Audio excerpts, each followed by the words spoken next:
Excitement in the air is palpable as the team gets ready for their long-awaited field trip to the Metropolitan Museum. They've been looking forward to this day for weeks, eager to learn about new artifacts and explore the exhibits. However, as they make their way to the museum, Peter seems uninterested and disengaged. He is not looking forward to the field trip as he has had several unpleasant experiences on previous field trips, which have left him feeling apprehensive and cautious. He feels something bad may happen again on this new trip too. The memories of the goat, the dolphin, and the radioactive spider that gave him his powers flood Peter's mind, making him feel uneasy and on edge. He tries to put on a brave face for the rest of the team, but deep down, he's worried about what might happen on this field trip. As they step into the museum, the team marvels at the grandeur and beauty of the exhibits. They make their way through the various rooms and galleries, stopping every now and then to read about the history and significance of each artifact. The team is eager to learn and explore, but Peter seems distant and preoccupied. It's not until they come across a Nordic stone that things start to get interesting. The stone is a beautiful piece of art, with intricate carvings and a mysterious aura. As they examine the stone, Danny starts to read the inscription. Suddenly, a frost giant appears, catching the team off guard.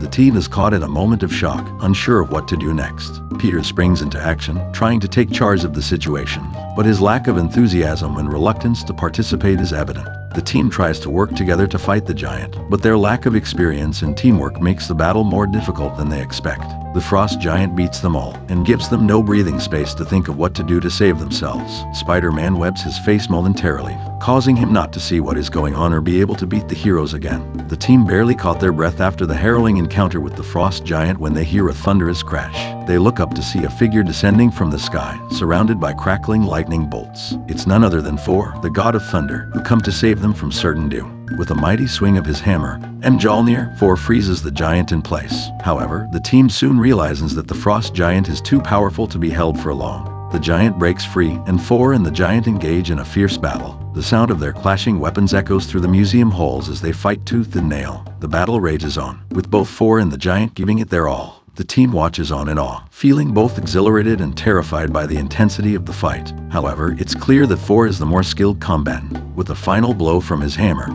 he takes the giant down, and it crumbles to the ground, defeated. As the team approaches the fallen giant's body, they notice something glinting around its neck. Upon closer inspection, they find a Norn stone, a powerful magical artifact. Thor reaches out to touch the stone, and the giant is transformed into a small frog. The frog hops around frantically, croaking in a language that the team can't understand. Suddenly, the frog begins to grow in size, and it transforms once again, this time into Throg. Frog introduces himself to the team and reveals that he was once a man, transformed into a frog by Loki, Thor's mischievous brother. Frog recounts his origin story, and the team is fascinated by his tale. They realize that they must help Frog and put an end to Loki's mischief. With a newfound sense of purpose, the team sets out on a mission to travel to Asgard, the realm of the gods. They travel through Bifrost, the rainbow bridge that connects the 9 realms, and arrives in Asgard to find the city's people frozen in place. They are suddenly attacked by a horde of frost giants, led by none other than Loki himself. The team knows that this battle will be their toughest yet, but they are determined to emerge victorious and save the day once again. In the throne world, Loki has Throg trapped in an energy ball and taunts his brother, while Odin rests in his Odin sleep. The team is frozen by the giants, but Iron Fist manages to find the weakness in the ice and breaks free, battling the giants. Nova rescues Throg and recovers his hammer, but they are unable to defeat Loki and are forced to escape. The team decides to travel to Ninevalir, the realm of the dwarves, to meet with Eitri, the master forger. They ask for his help in creating weapons to defeat Loki. Initially, Eitri refuses, citing Thor's ingratitude for Mjolnir as the reason. However, Spider-Man advises Throg to apologize, and he reluctantly does. Eitri is pleased and gives the team weapons that use their shortcomings as strengths. White Tiger receives a mystical bow that only works when she ignores other distractions. Nova gets a halberd that only works with a steady hand. Iron Fist is given a short sword that forces him to trust his instincts, and Power Man uses an axe to harness his power. Spider-Man, on the other hand, is given nothing but the responsibility to lead the team and use his banter. With their new weapons, the team puts their skills to the test and defeats the frost giants. Spider-Man and Throg confront Loki, and Spider-Man pulls a trick on him to turn Thor back to his normal form. Thor easily defeats Loki, who teleports away. As the team returns to the museum, they are given a gift of a 2-headed goat. They allow Spider-Man to keep it, and as he reaches out to pet it, one of the heads bites his hand and he limps away from the scene holding his hand. On episode 10, Spider-Man swings into action as he investigates the chaos in the bustling city of Times Square. With his spider senses tingling, he quickly realizes that something sinister is afoot.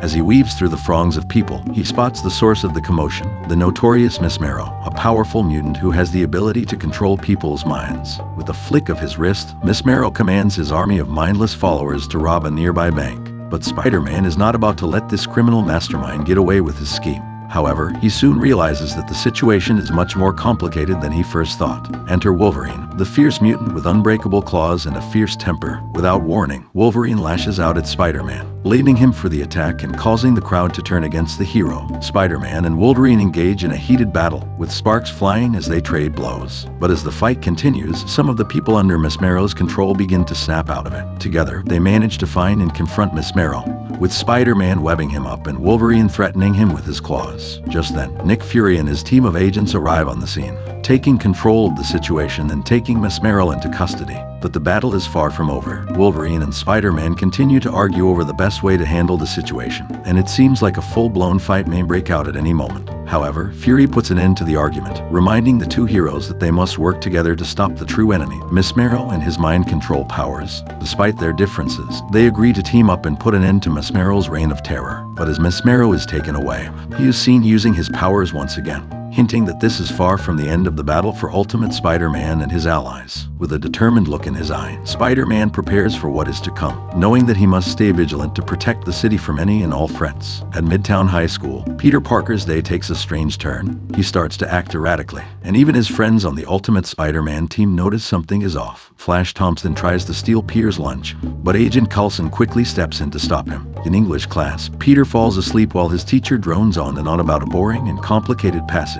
When he wakes up, he finds himself at Wolverine's apartment and realizes that he has switched bodies with the mutant hero. Confused and disoriented, Peter stumbles out of class, completely bewildered by his new surroundings. He tries to make sense of what's happening, even flirting with Mary Jane Watson and causing her and Harry Osborn to burst out laughing. As Peter tries to figure out what's going on, his cell phone rings, and he hears his own voice on the other end, freaking out over the body switch. But before he can even process what's happening, Sabretooth suddenly bursts into Wolverine's apartment and attacks Peter and Wolverine's body. Peter tries to convince Sabretooth that he is not Wolverine, but in his confusion, he accidentally stabs himself in the chest. He tries to escape, but Sabretooth follows him, determined to take him down. In his panic, Peter stumbles into the street and is hit by a bus, but he manages to escape. However, in the process, he stabs himself in the leg, causing him even more pain and confusion. As Peter tries to navigate this new and dangerous situation, he realizes that he must find a way to switch back to his own body before it's too late. The ultimate test of his bravery and determination awaits as he battles to regain control of his own life.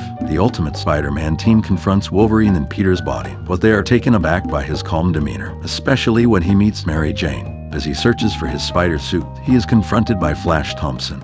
But instead of backing down, Wolverine in Peter's body throws him to the ground and launches a brutal attack. Meanwhile, Peter has located Wolverine and is trying to figure out how the body switch happened. But Sabretooth is on their trail, tracking their scent and determined to kill them both. In a desperate effort to protect themselves, Wolverine in Peter's body kicks Sabretooth into a bus, and Peter implores Wolverine to put on the spider suit to hide his secret identity. Wolverine reluctantly agrees and struggles with the mask and web shooters, even flailing around wildly as he tries to swing into a building. With Sabretooth hot on their trail, Peter and Wolverine's body holds him back while Wolverine and Peter's body delivers the Noki switch back to their own bodies, and they are both grateful to be back in their own skins. But the experience has left them both shaken, and they are reminded of the incredible power and danger that comes with being a superhero. With the help of Nick Fury and his agents, Wolverine and Spider-Man confront Miss Marrow and force him to reverse the mind control using his claws. As they stand on the top of the helicarrier, they reconcile their differences and realize the importance of working together. But as Wolverine steals a Quinjet, Spider-Man heads back to school, only to find that his web shooters have run out of fluid.